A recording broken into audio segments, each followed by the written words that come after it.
आर्य समाज के संस्थापक दयानंद, जिसका वास्तविक नाम मूल शंकर था, एक महत्वाकांक्षी व्यक्ति रहा। इस व्यक्ति की महत्वाकांक्षा ऐसी थी कि पूरे सनातन धर्मी इसको अपने सर्वोच्च गुरु के रूप में स्वीकार करें और वेदों के यथार्थ उपदेशक के रूप में मान्यता प्रदान करें। इस महत्वाकांक्षा के कारण इसने सनातन धर्म को जो क्षति पहुंचाई और इसके अनुयायी जो क्षति आज भी पहुंचा रहे हैं, वो अपने आप में अभूतपूर्व है और बहुत दीर्घ काल तक इसके आतंक को, सनातन धर्म को व्यथित करते रहेंगे। दयानंद सरस्वती के कार्यों को देखने के बाद, पढ़ने के बाद बहुत से लोग यह सोचते हैं कि उन्होंने अंधविश्वास के विरुद्ध कार्य किया, उन्होंने समाज में फैली कुप्रथा या कुरीतियों के विरुद्ध कार्य किया, या दयानंद सरस्वती ने समाज में एक क्रांतिकारी विचारधारा को आगे बढ़ाया। लेकिन ये वही लोग हैं जिन्हें दयानंद सरस्वती के पीछे के रहस्य को, दयानंद सरस्वती के उत्प्रेरणा को जानने में न रुचि है और न वो इस प्रकार के शोध में समर्थ हैं। मूल शंकर नाम का व्यक्ति बचपन में ही अपने अपुष्ट ज्ञान के कारण, नासमझी के कारण मूर्ति पूजा को एक अंधविश्वास समझ बैठा था। इस व्यक्ति में महत्वाकांक्षा थी अपने आप को योग्य, श्रेष्ठ और सम्मानित पद पर स्थापित करने की।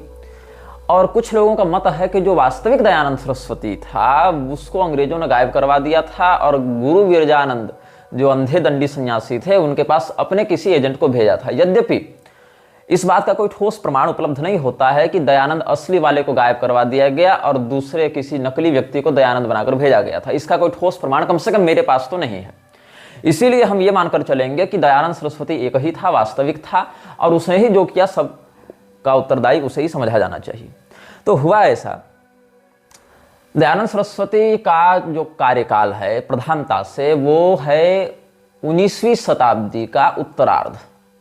1870 के बाद से आप उसको विशेष सक्रिय मान सकते हैं। 1870 से अगले 20 साल आप जोड़ लीजिए, उसके क्रियाकलाप विशेष प्रभावी हुए, उसके जीवित रहते भी और जीवन के 5-7 साल के बाद तक उसकी लिखी पुस्तकें प्रधानता से प्रकाशित होती रही, मुख्य। तो ये समझा जाना चाहिए। तो दयानंद सरस्वती ने जो सत्यार्थ प्रकाश लिखी, जो एक प्रकार से सिग्मा लिटरेचर माना जाता है आर्य समाज के सैद्धांतिक स्तंभ के रूप में, सत्यार्थ प्रकाश का पूरा प्रकाशन दयानंद सरस्वती के जीवन काल में नहीं हुआ था। सत्यार्थ प्रकाश के अंतिम समुल्लास, 2 समुल्लास दयानंद के मरने के बाद प्रकाशित हुए थे।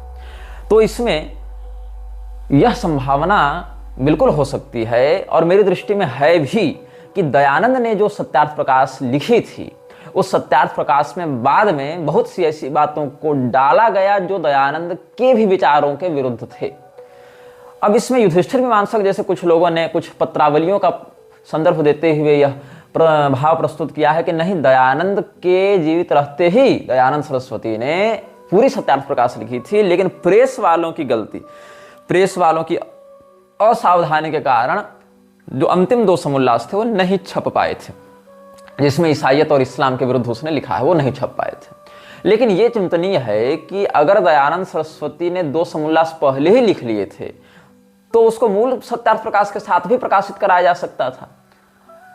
लेकिन दयानंद या फिर कम से कम ये कह देता कि हमारे जो अंतिम 2 समुल्लास हैं उसको हम स्वतंत्र किसी अन्य पुस्तक के रूप में प्रकाशित करेंगे, लेकिन सत्यार्थ प्रकाश में ही उसको डाला गया, दयानंद के मरने के बाद डाला गया, अंतिम 2 समुल्लास जोड़े गए। अच्छा, ये हो सकता है, समझ लो युधिष्ठिर मीमांसक की बातों को देखते हुए, कि जो सत्यार्थ प्रकाश में वर्णित बातें हैं जितनी लिखी जाती रही उतनी छपती रही।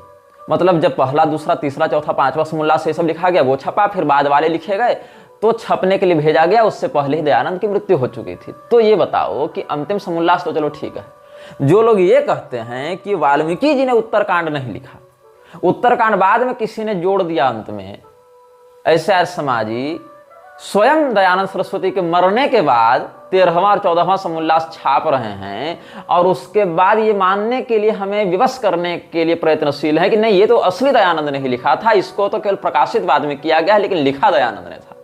मतलब इनके लिए हमारे जो मान्य धर्मशास्त्र हैं वो प्रक्षिप्त हैं, वो मिलावटी हैं। लेकिन सत्यार्थ प्रकाश चाहे दयानंद के जिंदा रहते छपे, चाहे बाद में छपे, चाहे दूसरे भाव में छपे, चाहे उसमें अध्याय जोड़ दिए जाए, घटा दिए जाए, सब दयानंद का वास्तविक होता है।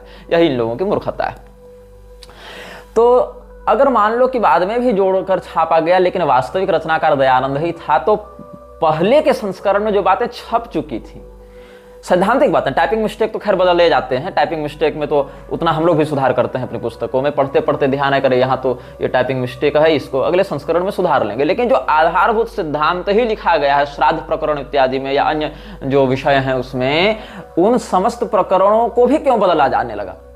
तो क्या ऐसा हुआ कि दयानंद ने पहले एक सत्यार्थ प्रकाश लिखी, आप फर्स्ट एडिशन की समीक्षा करेंगे, उसकी पीडीएफ भी उपलब्ध है।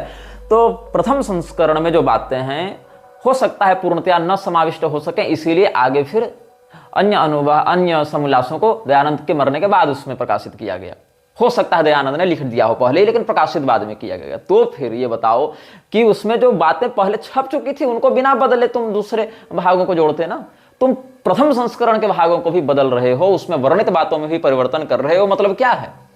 मतलब यह है कि सत्यार्थ प्रकाश जैसे लौकिक पुस्तक में भी तुम्हारे कथित महर्षि की सिद्धांत निष्ठा नहीं है। हाँ, यह अवश्य हो सकता है, जैसे हमने कोई पुस्तक लिखी, अभी प्राप्त जानकारी के अनुसार हमने कोई बात लिखी, बाद में 5 साल 10 साल के बाद हमको समझ में आया कि नहीं, हमने तो वहां जो लिखा था वो बात इस मामले में गलत है या आधी अधूरी है या उसमें हमने कुछ गड़बड़ की, तो हम उसको पुनः दूसरी पुस्तक में यह लिखेंगे कि अमुक पुस्तक में हमने ऐसा लिखा था, किंतु अभी वर्तमान में हमें यह बोध हुआ है कि हमने जो लिखा वो उस समय उतना पुष्ट नहीं था, इसीलिए हम उसको शुद्ध करके यहाँ ऐसे लिख रहे हैं। यह भी विकल्प हो सकता है सदाचार के अनुसार, लेकिन नहीं, यहाँ पूरे के पूरे संस्करण में ही जो मूल बातें हैं दयानंद की, उनमें भी परिवर्तन किया गया है। तो आर्य समाज क्या कर रहा है? दयानंद सरस्वती के साथ भी छल कर रहा है, कपट कर रहा है। दयानंद की लिखी मूल सत्यार्थ प्रकाश में भी अपने मन से कुछ बातें जोड़ देना, कुछ बातें हटा देना और फिर उसको नए एडिशन में छाप देना, ये आर्य समाज कर रहा है। और इस सत्यार्थ प्रकाश के आधार पर ये लोग हमारे धर्मशास्त्रों को नकली और अप्रामाणिक और प्रक्षिप्त घोषित करने के लिए पहुंच जाते हैं। तो हम बता रहे थे आपको दयानंद के विषय में। तो दयानंद नामक इस महत्वाकांक्षी व्यक्ति को अंग्रेजों ने देखा कि इसको है ललक, इसको बढ़ना है ऊपर बढ़ने के लिए इसको चाहिए प्लेटफॉर्म, इसको चाहिए पैसा। तो जो कोल्हापुर का शासक था शाहू घाटगे, उससे अंग्रेजों की बड़ी अच्छी बनती थी, क्योंकि वो अंग्रेज भी ब्राह्मणों से विरोध करते थे। गुरुकुलों को नष्ट करने का पूरा षड्यंत्र अंग्रेजों का रहा है। मैकॉले ने एक नई शिक्षा पद्धति ही लागू कर दी थी। तो गुरुकुलों को नष्ट कब किया जाएगा? जब ब्राह्मणों का वर्चस्व समाप्त होगा। तो ब्राह्मणों का वर्चस्व समाप्त होगा, गुरुकुल नष्ट होंगे, तो ईसाइयत आगे बढ़ेगी। तो क्या हुआ कि दयानंद सरस्वती भी इसी विचारधारा का व्यक्ति था। उसको ब्राह्मणों से बड़ी घृणा थी, इसीलिए उसने जन्मना वर्णम व्यवस्था के आधार पर कर्मणा वर्णम व्यवस्था की वकालत करना प्रारंभ किया। और ये जितने अंग्रेज पोषित लोग हैं सारे कर्मणा के समर्थक हैं। चाहे तुम प्रभुपाद को देख लो, चाहे दयानंद को देख लो, चाहे और योगानंद इत्यादि को भी देख लो, ये सारे लोग जन्माधारित शास्त्र मर्यादित वर्णम व्यवस्था के विरोधी हैं। ये सारे लोग छद्म ईसाई के रूप में प्रस्तुत होते रहते हैं, जिसमें कई बार खुलेआम भी और कई बार छद्म रूप से भी इन्होंने इस प्रकार के भावों को व्यक्त किया है। अब जैसे प्रभुपाद को विश्वगुरु बना दिया गया अखाड़ा परिषद के द्वारा। अभी कुंभ में कुछ दिन पहले एक और घटना घटित हुई थी। कोई गौरी शंकराचार्य है, गौरी शंकराचार्य भी अपने नाम के आगे ब्रह्मर्षि लगाने लगा है।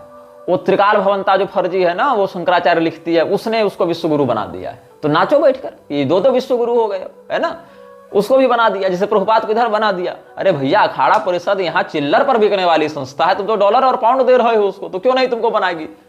तुमको तो बाप बनाने के लिए अखाड़ा परिषद तैयार है, पैसा तो दो।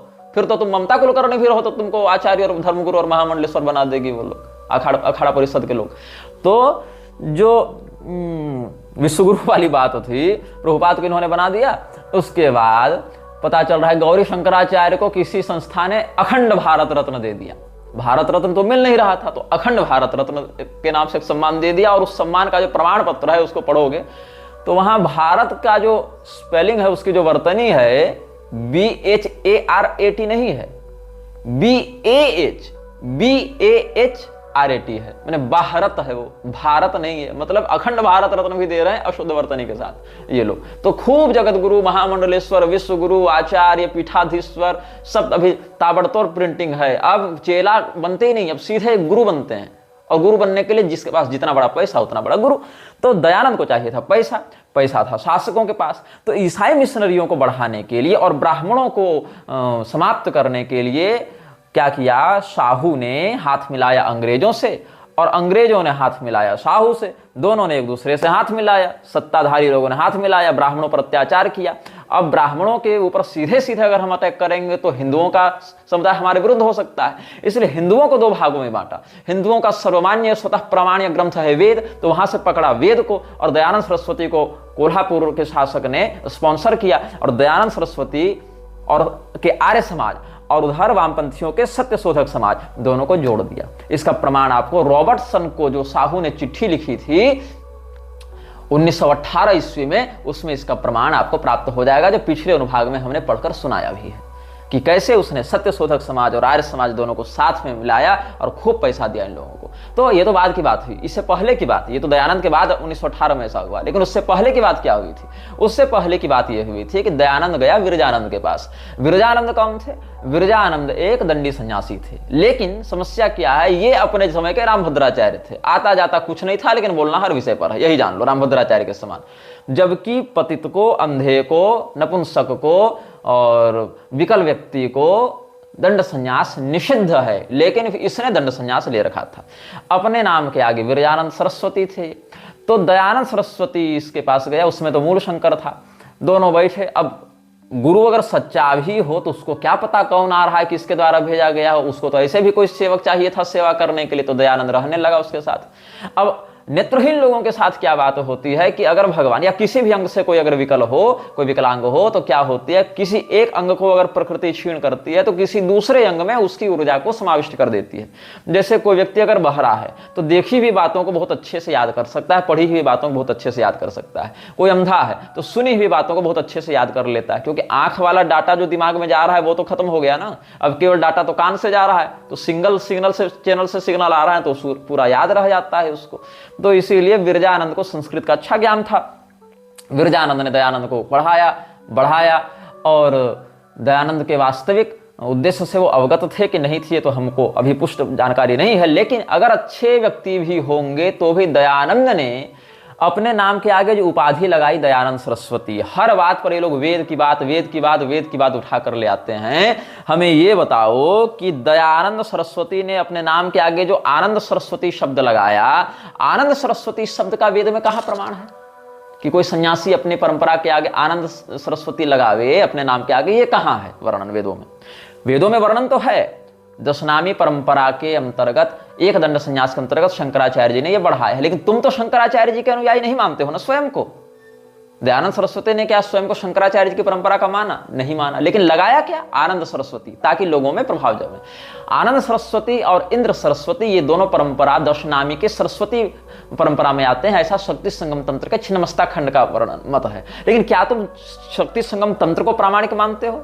तंत्र आगम इत्यादि को आर्य समाज तो प्रामाणिक नहीं मान रहा, लेकिन शक्ति संगम तंत्र में वर्णित आनंद सरस्वती परंपरा को ये उठाकर अपने में लगा लिया।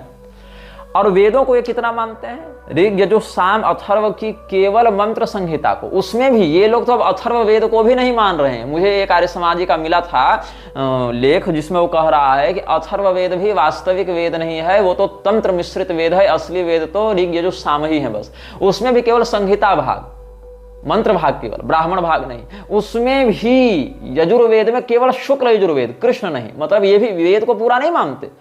जबकि मंत्र ब्राह्मणयोर वेद नामधेयम्, मंत्र भाग और ब्राह्मण भाग दोनों को मिलाकर वेद संपूर्ण होते हैं। तो ये लोग जो वेद से प्रमाण दो, वेद से दिखाओ, वेद में कहाँ लिखा है, ऐसा उद्घोष करते रहते हैं। तो वेद में कहाँ है? तुम्हारे द्वारा जिस वेद को मान्यता दी गई है कि ऋग्वेद का इतना ही मंडल, इतना ही सूक्त, इतना ही भाग हम वेद के रूप में मान्यता देंगे, उसमें कहाँ है? शुक्ल यजुर्वेद में कहाँ है? साम वेद में कहाँ है? अथर्व की जिस संहिता को तुम मानते हो उसमें कहाँ है कि आनंद सरस्वती लगाए व्यक्ति अपने नाम के आगे संन्यास लेने के बाद? वहां से तो तुम दिखा नहीं सकते हो। संन्यास इत्यादि का वर्णन संन्यासोपनिषद, नारद परिव्राज को उपनिषद, शुक्ल रहस्योपनिषद इत्यादि में प्राप्त होगा, परमहंस परिव्राज को उपनिषद इत्यादि में प्राप्त होगा, रुद्राक्ष जाबाल उपनिषद, जाबाल रहस्योपनिषद, ये सब में प्राप्त होगा। उन सब उपनिषदों को तो तुम प्रामाणिक भी नहीं मानते हो, वेद ही नहीं मानते हो। तो तुम्हारी खुद की जो दयानंद सरस्वती का नाम वाला भी विषय है वो भी पुष्ट नहीं हो पाता। अस्तु, अब हम आगे बात करेंगे सत्यार्थ प्रकाश में जो बातें कही गई हैं, वो बातें इसके दिमाग में आई कहां से। तो इसके विषय में मैं बता रहा हूं। जॉन मूर नाम के एक विदेशी ने एक पुस्तक लिखी थी, नाम था मत परीक्षा। तो मत परीक्षा जो है वो जॉन मूर ने 1839-40 में ही लिख दी थी, दयानंद के लॉन्च होने से पहले ही लिख दी थी।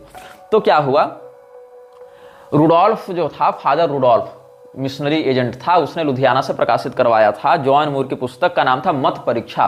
पहले वो संस्कृत में भी छपी थी, फिर हिंदी में भी छपी, अंग्रेजी इत्यादि में भी छपी। तो क्या हुआ, जो मत परीक्षा है उसको हमने पढ़ा और उसमें बहुत कुछ बातें ऐसी हैं जो कि पढ़ेंगे आप तो आप आश्चर्यचकित तो हो जाएंगे। उसमें एक भाग मैं आपको पढ़कर सुनाता हूँ, एक अंश। इसमें सत्यार्थी नामक एक व्यक्ति का संवाद है। सत्यार्थी नामक एक व्यक्ति सत्य की खोज में जाता है, फिर वो गुरु शिष्य का संवाद देखता है तो उसी को नोट करता है। ऐसी एक काल्पनिक बात लिखते हुए इन्होंने बातों को आगे बढ़ाया अंग्रेजों ने। तो मत परीक्षा का उद्देश्य क्या था? सनातन धर्म को खंडित करते हुए ईसाइयत को श्रेष्ठ बताकर उसकी स्थापना करना। ये किसका उद्देश्य था? मत परीक्षा नामक पुस्तक का उद्देश्य था, जो जॉन मुइर ने लिखी थी। तो मत परीक्षा से मैं आपको 3-4 श्लोक पढ़कर सुनाता हूं अभी। शिष्य क्या कहता है? शिष्य उवाच शास्त्रोक्तान्यवताराणि भवता कृत्रिमानि यत् मतानि तत्र को हेतु रीतिमाम वक्तुम अर्हसि। तो गुरु क्या कहता है? गुरुर्वाच अनिश्चिता यथा प्रायः पुराणस्थाः कथाः समाः तथा विष्णुअवताराणामपि वार्ता न निश्चिता। कस्मिन् काले अवताराणां प्रादुर्भावो भवच्छितौ कस्मिन् काले च तद्वार्ता पुस्तकेषु समार्प्यत कस्मिन् काले च लोकास्तत् कथां मंतुं प्रचक्रिरे इत्यत्र विषये तत्त्वं विनिर्णेतुं न शक्नुमः। मयोक्ता ददृशात् शिष्यावताराणामनिश्चयात् नाहिमः होना चाहिए ना, नाहिमः बहुत पुरानी प्रति है ना, नाहिमः प्रत्ययम कर्तुम तच्चरित्रेषु करेजित। इसलिए ऊपर समाप्यति होना चाहिए। वहां ऊपर में लिथो प्रेस से छपती थी ना, उस समय पत्थर से छपाई होती थी, पत्थर के प्लेटिंग बनते थे, तो उस समय लिथो प्रेस से छपती थी ये सब पुस्तकें। तो उसमें जो ह्रस्वई है दीर्घई है ये सब में कुछ व्यतिक्रम हो जाता था। नाहिमः प्रत्ययम कर्तुम तच्चरित्रेषु करेजित। अर्थ क्या है? अर्थ सुनकर क्या लगेगा, जैसे अगर कोई संस्कृत में सब श्लोक बतावे तो आपको लगेगा कि किसी शास्त्रीय धर्म ग्रंथ से ये सब बताए जा रहे हैं, लेकिन नहीं। 1840 ईस्वी में जॉन मुइर ने जो मत परीक्षा नामक पुस्तक लिखी थी उसमें से हम ये आपको पढ़कर बता रहे हैं। इसमें शिष्य ने अपने गुरु से पूछा है कि आपने जो शास्त्रों में भगवान विष्णु के अवतारों को मनगढ़ंत बताया है उसके पीछे क्या कारण है? क्योंकि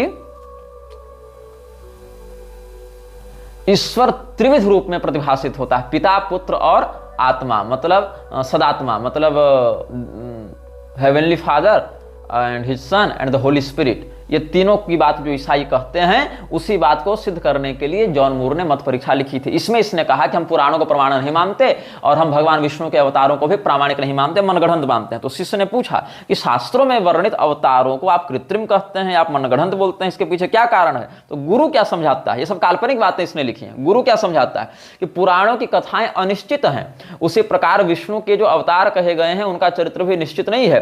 किस काल में वे अवतार धरती पर अवतरित हुए, किस काल में उनका चरित्र ग्रंथों में लिखा गया, इसका कोई ठौर ठिकाना नहीं है। किस काल में लोग उनकी कथाओं को मानने लगे, इस विषय में भी हम निर्णय नहीं ले सकते हैं। इसलिए हे शिष्य, मैंने जो इस प्रकार अवतारों के बारे में अनिश्चितता बताई है, इस कारण से उनके चरित्र पर हम विश्वास नहीं कर सकते। अब देखो, दयानंद से लेके आज तक के जितने नास्तिक, वामपंथी, अंबेडकर, ये सब जितने हुए हैं, ये जितने लोग हमारे धर्मशास्त्रों पर आघात करते हैं, उनका आधार कौन था? यही जॉन मूर की मत परीक्षा का सत्यार्थी था। तो संस्कृत में क्यों लिखा इसने? क्योंकि एक और भारत की जनता संस्कृत से अनभिज्ञ हो जाए, इस प्रकार का षड्यंत्र ये कर रहे थे। दूसरे, बाद में जब ये लोग संस्कृत पढ़ेंगे तो इन पुस्तकों को संस्कृत में लिखा जानकर प्रामाणिक समझेंगे। संस्कृत में अगर हम कोई अपशब्द भी लिख दें तो लोग जो संस्कृत नहीं जानते उनको तो वो मंत्र ही प्रतीत होगा। तो संस्कृत में लिखे वाक्यों को प्रमाण समझेगी और लोगों का ब्रेन वॉश करने में हमको सुविधा होगी। ये षड्यंत्र था जॉन मूर का।